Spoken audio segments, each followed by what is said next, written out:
Prabowo Subianto dan Gibran Raka Buming Raka telah resmi menjadi Presiden dan Wakil Presiden periode 2024-2029.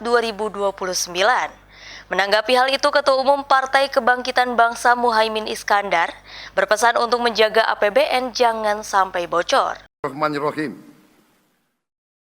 Usai dilantik menjadi Presiden ke-8, banyak tamu undangan yang mengucapkan selamat atas dilantiknya Presiden baru Republik Indonesia.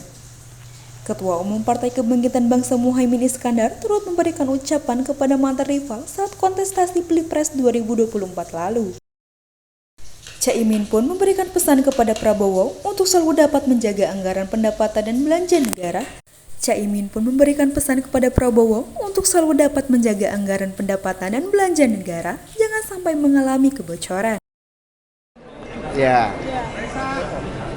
Terkait dengan acara pelantikan hari ini. Ya, tentu kita ucapkan selamat berjuang, selamat bekerja, selamat mengabdi kepada Pak Prabowo dengan sepenuh jiwa untuk kemajuan bangsa.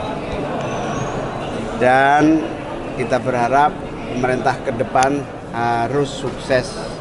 Pemerintah yang akan datang harus bisa mewujudkan keadilan, kesejahteraan, dan kemakmuran.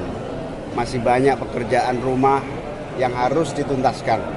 Karena itu tidak ada jalan lain kecuali semua harus memberikan dukungan untuk kesuksesan pemerintahan ini.